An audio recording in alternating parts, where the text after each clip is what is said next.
لمحہ مشرق وسطیٰ کی صورتحال بدل رہی ہے اور اس میں پاکستان کا کردار یقیناً بڑھ رہا ہے، اور ایران کو لگتا ہے کہ پاکستان کسی نہ کسی طریقے سے مصالحت کا کردار ادا کر سکتا ہے۔ جو پریس ریلیز ابھی ہمارے سامنے آئی اس میں بتایا گیا اس کے پاکستان نے یہ ایگری کیا ہے کہ وہ امریکہ کے ساتھ اس میں بات چیت کرے گا اور مصالحتی کردار ادا کرے گا، لیکن اہم بات یہ ہے کہ سعودی عرب کو زیادہ توقع یہ ہے کہ سعودی عرب کے ساتھ، ریاض کے ساتھ اپنے تعلقات کو استعمال کرے اور صورتحال کو اور جو ٹینشن ہے اس میں کو ڈی ایسکیلیٹ کرنے کی کوشش کرے۔ اب یہ کوشش کہاں تک کامیاب ہو سکتی ہے اور پاکستان کا انفلوئنس یا تعلقات کی نوعیت سعودی عرب کہ وہ بڑی مختلف نوعیت کی ہے۔ کیا سعودی عرب پاکستان کا دباؤ قبول کر سکتا ہے، یا واشنگٹن میں پاکستان کی لابی اتنی اسٹرانگ ہے کہ وہ واشنگٹن میں کہیں پہ جا کے مصالحت کی بات کر سکے؟ بہرحال اس کو ہم ایک سفارتی کوشش لیں گے کہ بڑی اہم سفارتی کوشش کی گئی ہے ایران کی طرف سے۔ امیر رانا، جیسے کہ آپ نے خود بات کی کہ پاکستان اور سعودی عرب کی دوستی کافی گہری ہے، تو جب پاکستان اگر سعودی حکام کی طرف جھکاؤ زیادہ ہوگا تو پھر ایران کے ساتھ ثالثی یا ایران کو کیا توقعات ہو سکتی ہیں؟ ایران کے ساتھ وہ کیسے ایک نیوٹرل پلیئر کے طور پر بیہیو کر سکتا ہے؟ دیکھیے، یہ ہمیشہ سے پاکستان کے لیے چیلنج رہا ہے کہ کس طرح ایران اور سعودی عرب کے درمیان اپنے آپ کو بیلنس کریں، لیکن ابھی جو حالیہ صورتحال ہے اور کشیدگی ہے اس میں ایران کو لگتا ہے کہ پاکستان کا شاید کردار زیادہ مؤثر ہو سکتا ہے کہ پوری صورتحال کو ڈی ایسکیلیٹ کرنے میں۔ لیکن پاکستان اس قسم کی کاوش پہلے بھی کر چکا ہے۔ آپ کو یاد ہوگا کہ سابق وزیر اعظم نواز شریف اور آرمی چیف راحیل شریف جو ہیں انہوں نے اپنی طرف سے مصالحت کی کوشش کی تھی، ریاض کا اور تہران کا دورہ کیا تھا، لیکن کوئی خاص اسے امپیکٹ نہیں پڑ سکا تھا۔ ابھی پاکستان کی اہم پوزیشن یہی ہو سکتا ہے کہ پاکستان اپنی پوزیشن کو نیوٹرل رکھے کہ اگر کوئی کشیدگی بڑھتی ہے اس خطے کے اندر اور امریکہ کے ساتھ تو وہ اس میں کم از کم نیوٹرل رہے، اور شاید میرا خیال ہے کہ الٹیمیٹ آبجیکٹو ایران کا یہی ہے۔ یہ بتائیے گا کہ سعودی عرب کا ہنگامی عرب لیگ بلانے کا اجلاس مقصد کیا ہے؟ دیکھیے، وہ تو ہمارے سامنے ہے کہ وہ چاہتے ہیں کہ ایران کے اوپر دباؤ بڑھایا جائے۔ اب جس طریقے سے بات ہو رہی ہے، اچانک سے دونوں طرف سے بات کی جا رہی ہے کہ ہم ڈی ایسکیلیٹ کرنا چاہ رہے ہیں، لیکن اس کے ساتھ ساتھ تیاری بھی اس طریقے سے چل رہی ہے۔ اس میں دو ایکٹر ایسے ہیں جو چاہتے ہیں کہ اس وقت ایران کے اوپر دباؤ کو بہت زیادہ اس سطح پہ بڑھایا جائے کہ یا تو وہ وہاں پہ ایک رجیم چینج آ جائے یا ایران کی موجودہ حکومت ہی ان کی شرائط ماننے میں تیار ہو جائے۔ اور یہ دو جو ملک ہیں وہ سعودی عرب اور اسرائیل ہیں اس خطے کے اندر۔ اب ان کی یہ کاوش کہاں تک کامیاب ہوتی ہے؟ کیا ایران اس دباؤ کو برداشت کرے گا اور کس جگہ پہ وہ سیچوریشن پوائنٹ آئے گا کہ وہ ریٹیلیٹ بھی کر سکتا ہے؟ اور جلدی ویری کوئکلی بتائیے گا کہ واشنگٹن کے ساتھ بڑھتی ہوئی ایران کا جو تناؤ ہے اس کا خطے پر کیا اثر ہو سکتا ہے؟ دیکھیے، پاکستان کی پوری کوشش ہوگی کہ وہ اپنے آپ کو اس صورتحال سے الگ رکھے۔ اگر پاکستان کو کسی صورت میں دباؤ کا سامنا پڑتا ہے واشنگٹن سے تو ظاہر ہے کہ پاکستان اور کے جو مذاکرات ہیں اس کا کردار ہے طالبان کے ساتھ وہ خاصا متاثر ہو سکتا ہے۔ بہت شکریہ۔ یہ تھے عامر رانا، اسلام آباد سے تجزیہ کر رہے تھے پاکستان میں ایران کے وزیر خارجہ کے دورے کے حوالے سے۔ تھینک یو عامر۔ آج نئی دلی میں سیاسی سرگرمیاں عروج پر ہیں، جہاں نریندر مودی نے نئی حکومت بنانے کے لیے مشاورت شروع کر دی ہے۔ بھارت کے پارلیمانی انتخابات میں لوک سبھا کی کل 545 سیٹوں میں سے بی جے پی نے تنہا ہی 303 سیٹیں حاصل کر لی ہیں۔ حکومت بنانے کے لیے اسے 272 درکار تھی۔ اتحادیوں کو شامل کریں تو نیشنل ڈیموکریٹک الائنس یا NDA کے پاس کم از کم 347 سیٹیں آ گئی ہیں۔ راہل گاندھی نے شکست تسلیم کر لی ہے۔ ان کی قیادت میں انڈین نیشنل کانگریس 52 سیٹیں حاصل کرنے میں کامیاب رہی ہے اور یونائٹڈ پروگریسو الائنس کی دیگر جماعتوں کو ملا کر اتحاد کے پاس کل 95 سیٹیں آئی ہیں۔ مودی جی پر تنقید کی جاتی ہے کہ وہ لوگوں کو تقسیم کرنے والی سیاست کرتے ہیں۔ جیت کے بعد انہوں نے اتحاد کا پیغام دیا ہے۔ چناؤ میں کیا ہوا، کیسے ہوا، کون بولا، کیا بولا، میرے لیے وہ بات بیت چکی ہے۔ ہمیں آگے دیکھ، ہمیں سب کو ساتھ لے کر کے چلنا ہے۔ پاکستان کے وزیر اعظم عمران خان سمیت عالمی رہنماؤں کی جانب سے وزیر اعظم نریندر مودی کو کامیابی کے بعد مبارکباد دینے کا سلسلہ جاری ہے۔ بھارتیہ جنتا پارٹی ایک ہندو قوم پرست جماعت ہے۔ ماہرین کے بقول اس جماعت کے گزشتہ دور میں مذہبی تفریق بڑھی، شخصی آزادیاں کم ہوئیں اور جبکہ آزاد صحافت کے لیے بھی دشواریاں بڑھی۔ تو کیا سیکولر بھارتی اقدار خطرے میں ہے؟ اس پر بات کرنے کے لیے ہمارے ساتھ دلی سے موجود ہے مصنف اور صحافی آشوتوش۔ ویلکم ٹو دی شو آشوتوش۔ سب سے پہلے یہ بتائیے گا کہ نریندر مودی کی پہلے سے زیادہ مقبولیت دنیا کے سب سے بڑی سیکولر جمہوریت کے لیے کیا معنی رکھتی ہے؟ دیکھیں، یہ بات بالکل صحیح ہے کہ بہت اپرتیاشت طریقے سے اور بہت بڑے بہمت کے ساتھ بھارتی جنتا پارٹی نے کیندر کے اندر سرکار بنائی ہے، اور بہت کم لوگوں کو اس بات کی امید تھی کہ ان کو 303 سیٹیں ملیں گی۔ یہ خبر جو ہے وہ ہندوستان کے سیکولر پالیٹکس کے لیے کوئی بہت اچھی خبر نہیں ہے۔ یہ ایک بڑا جھٹکا بھی کہہ سکتے ہیں، کیونکہ 2014 کے بعد سے جس طریقے سے بھارتی جنتا پارٹی اور سرکار کا رویہ رہا ہے، اس سے یہ صاف ہے کہ وہ مائنورٹیز کو ساتھ لے کر چلنے میں ان کو دقت ہے۔ حالانکہ سرکار سب کا ساتھ سب کا وکاس کی بات کرتی ہے، اور کل بھی پردھان منتری مودی جی نے یہ کہا تھا کہ بھائی چناؤ کے میں جو باتیں کی گئی ہیں اب اس کا کوئی مطلب نہیں، اب ہمیں آگے دیکھنا ہے، سب کو ساتھ لے کر چلنا ہے۔ لیکن آر ایس ایس کی جو وچاردھارا ہے وہ ایک طریقے سے اینٹی مائنورٹیز کی ہے، اور اس اینٹی مائنورٹیز کی بات کو چھپاتے بھی نہیں ہے۔ اب آپ دیکھیے کہ 2014 میں جب ان کو سرکار بنی تھی تو 282 ممبر آف پارلیمنٹس میں سے ایک بھی مائنورٹی کا نہیں تھا، اور اس بار جب 302 ممبر آف پارلیمنٹ آئے تب بھی ان میں ایک بھی مائنورٹی کا نہیں ہے۔ ایسا ہندوستان کی جو پارلیمنٹری ہسٹری ہے اس میں اس سے پہلے شاید کبھی نہیں ہوا تھا، جہاں تک میری یادداشت کام کرتی ہے۔ تو یہ اپنے آپ میں بہت اچھی خبر نہیں کہہ سکتے ہندوستان کی سیکولر پالیٹکس کے لیے۔ صحیح، تو یہ بتائیے گا کہ مودی جی اس طرح کا پیغام کیوں نہ دے جب ووٹرز کو راہل گاندھی کی کانگریس پارٹی کا پیغام بھاتا نہیں ہے یا اپیل نہیں کرتا؟ دیکھیں، یہ بات بالکل صحیح ہے۔ کانگریس پارٹی 2014 کے بعد سے بہت کمزور ہوئی ہے۔ 2004 سے 2014 تک ان کی سرکاریں تھی، لیکن بھرشٹاچار کے اتنے بڑے آروپ ان کے اوپر لگے اور ان کے خلاف اتنا بڑا آندولن سڑک پر ہوا کہ اس کے بعد سے کانگریس پارٹی کی کریڈیبلٹی بہت کم ہو گئی ہے۔ راہل گاندھی نے تھوڑی کوشش ضرور کی ہے، اور دسمبر کے مہینے میں آپ نے دیکھا تھا کہ 3 ہندی بھاشی راجیہ میں راجستھان، مدھیہ پردیش اور چھتیس گڑھ میں وہ سرکار بنانے میں کامیاب بھی ہوئے تھے۔ یہ تینوں راجیہ جو تھے وہ بی جے پی کے پاس تھی، لیکن ابھی بھی بھارتی جنتا پارٹی کے مقابلے کانگریس پارٹی بہت کمزور ہے سنگٹھن کے سطر پر، اور سب سے بڑی بات یہ کہ ان کے پاس کوئی نیا نیریٹو نہیں ہے دیش کو دینے کے لیے، جس کی وجہ سے دیش ان کی طرف آکرشت ہو۔ تو 44 سیٹوں کے بعد اگر اب ان کو 52 سیٹیں مل رہی ہیں تو یہ ان کے لیے بھی اچھی خبر نہیں ہے، اور میرا ماننا یہ کہ ان کے لیے ایک ایگزسٹینشیل کرائسس ہے، اور اس سے کیسے نپٹیں گے یہ بڑا مشکل سا سوال ہے۔ یہ بتائیے کہ ان انتخابات میں میڈیا نے کیا کردار ادا کیا؟ میڈیا کس طرح سے رپورٹنگ کرتا رہا؟ اس پر کیا کہیں گے آپ؟ دیکھیں، پچھلے ہندوستان کے اندر یہ مانا جاتا تھا کہ جو پریس ہے وہ سوتنتر ہے اور انڈیپینڈنٹ رہتا ہے، لیکن 2014 کے بعد سے یہ دیکھنے میں آیا ہے کہ خاص طور سے جو ٹیلی ویژن چینلز ہیں وہ سرکار کے ایک طریقے سے اسپوکس پرسنز بن گئے ہیں۔ جو ٹی وی اینکرز ہیں یا جو ٹی وی ایڈیٹرز ہیں، اگر کچھ کو چھوڑ دیا جائے، حالانکہ کچھ ابھی بھی بڑی ایمانداری کے ساتھ کام کر رہے ہیں اور بڑی مضبوطی کے ساتھ، بڑی ہمت کے ساتھ کام کر رہے ہیں، لیکن زیادہ تر جو ہے وہ سرکار کے اسپوکس پرسن کی طریقے سے بیہیو کر رہے ہیں، اور وہ سرکار کو اور مودی جی کو وہ کٹگھرے میں کھڑا نہیں کرتے، ان سے سوال نہیں کرتے، بلکہ وپکش کو سوال کرتے ہیں، اور راہل گاندھی کو سوال کرتے ہیں، اروند کیجریوال کو سوال کرتے ہیں، ممتا بنرجی کو سوال کرتے ہیں۔ تو میڈیا کی بھومکا کوئی بہت اچھی نہیں ہے، بلکہ میں تو یہ بھی کہوں گا کہ جو مودی کلٹ بنا ہے پچھلے 4-5 سالوں کے اندر، اس میں ایک بہت بڑی بھومکا ٹیلی ویژن چینلز کی بھی ہے، جنہوں نے کبھی بھی ان کی آلوچنا اس طریقے سے نہیں کی جس طریقے سے منموہن سنگھ کے زمانے میں منموہن سنگھ پردھان منتری کے طور پر کی جاتی تھی۔ آشوتوش، دہلی سے براہ راست ہمارا ساتھ دینے کے لیے بہت شکریہ۔ بھارت میں مودی جی کا دوبارہ منتخب ہونا، اس پر آپ تبصرہ کر رہے تھے، اور آپ ہمارے ساتھ رہیے۔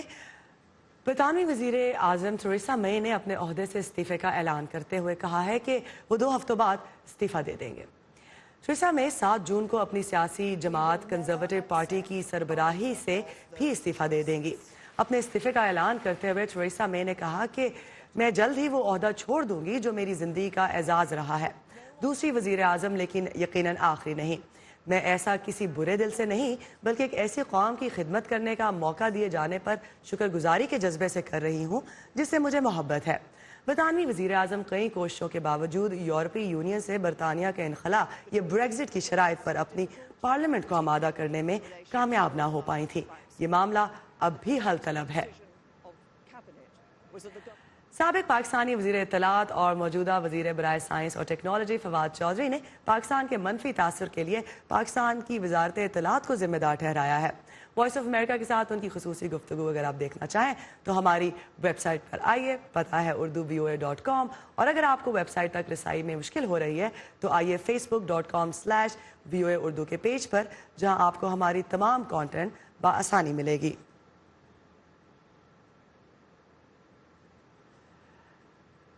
اقوام متحدہ کے ادارہ برائے مہاجرین کے مطابق یمن میں لڑائی کے باعث سن 2018 کے ہر ہفتے کے دوران کم از کم 100 عام شہری ہلاک یا زخمی ہوئے ہیں۔ اب تک یمن کی 4 سالہ تباہ کن خانہ جنگی میں عورتوں اور بچوں کو سب سے زیادہ مشکلات کا سامنا کرنا پڑا ہے۔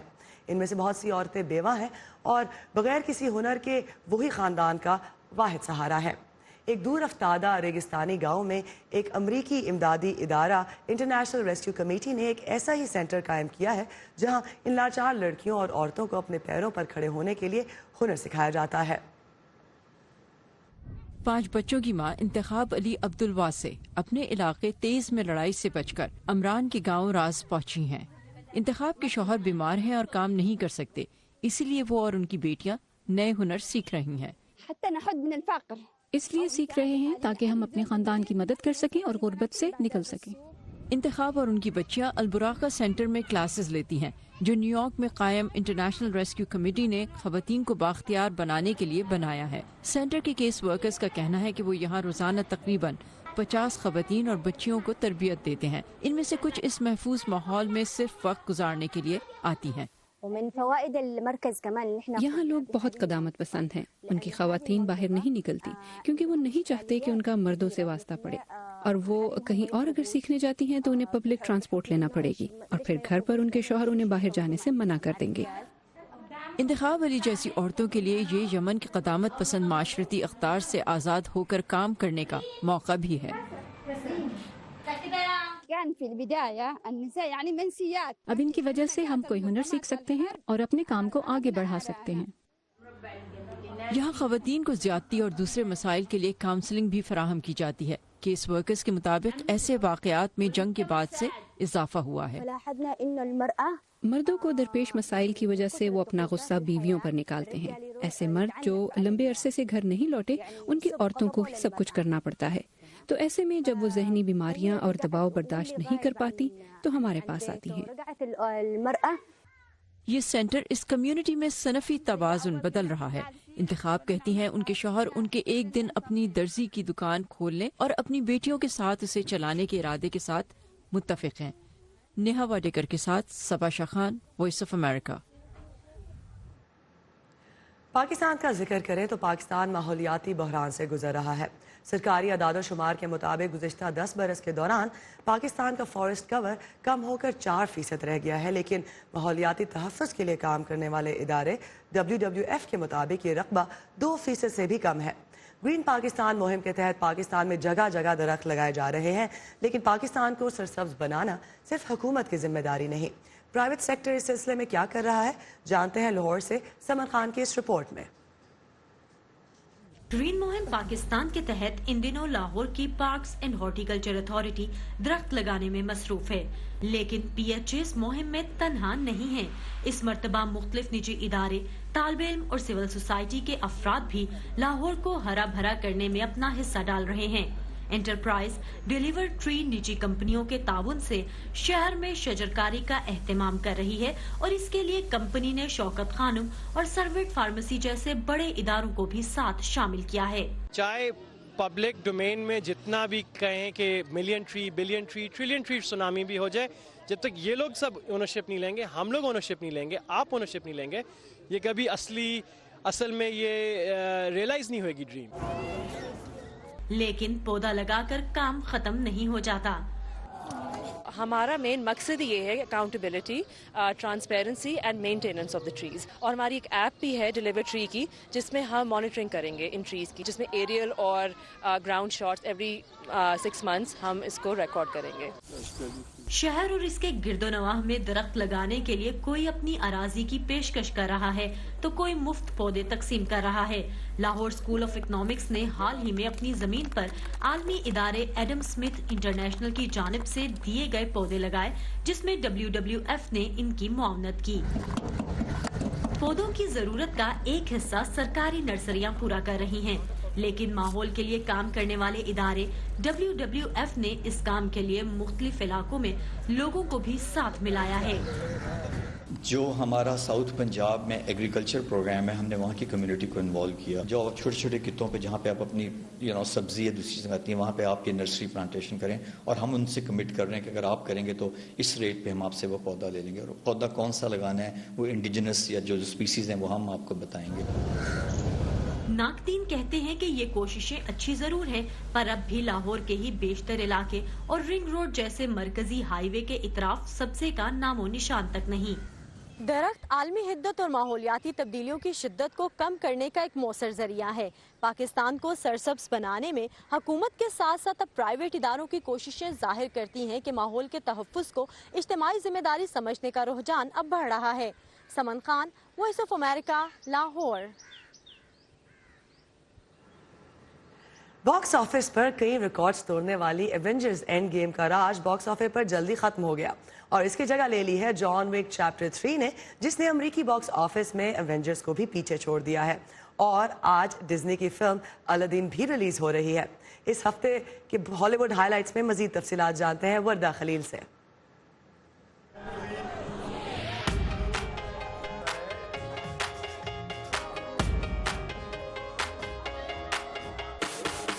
فرانس میں ایک ہفتے سے جاری کین فلم فیسٹیول ہفتے کے روز ختم ہو رہا ہے. فیشن اور فلموں کے لیے مشہور اس بین الاقوامی فلمی میلے میں دنیا بھر سے ستاروں نے شرکت کی. فیسٹیول میں ہالی ووڈ ڈائریکٹر کوئنٹن ٹارنٹینو کی film once upon a time in Hollywood نمایاں رہی, جسے شائقین نے تھیٹر میں 7 منٹ تک تالیوں سے سراہا. فلم کی نمائش کے موقع پر اس میں مرکزی کردار ادا کرنے والے بریڈ پیٹ اور لیونارڈو ڈی کیپریو بھی موجود تھے. Great one who summons me, I stand by my oath, loyalty to wishes. الادین اور پرنسس جاسمین کے مداحوں کی ایک بڑی خواہش پوری ہونے جا رہی ہے. ڈزنی فلمز کی نئی پیشکش الادین آج ریلیز ہو رہی ہے. Do we need the top knot? That's my little cherry on top. Film میں الادین کا کردار مصری نژاد کینیڈین اداکار مینا مسعود, جبکہ جاسمین کا کردار برطانوی اداکارہ نومی اسکاٹ ادا کر رہی ہیں. جینی کا کردار نبھا رہے ہیں ول اسمتھ. فلم کو مکمل طور پر اردن میں فلمایا گیا ہے. ابتدائی ریویوز میں ناقدین اسے ایک کامیاب فلم قرار دے رہے ہیں. And the crowd goes wild.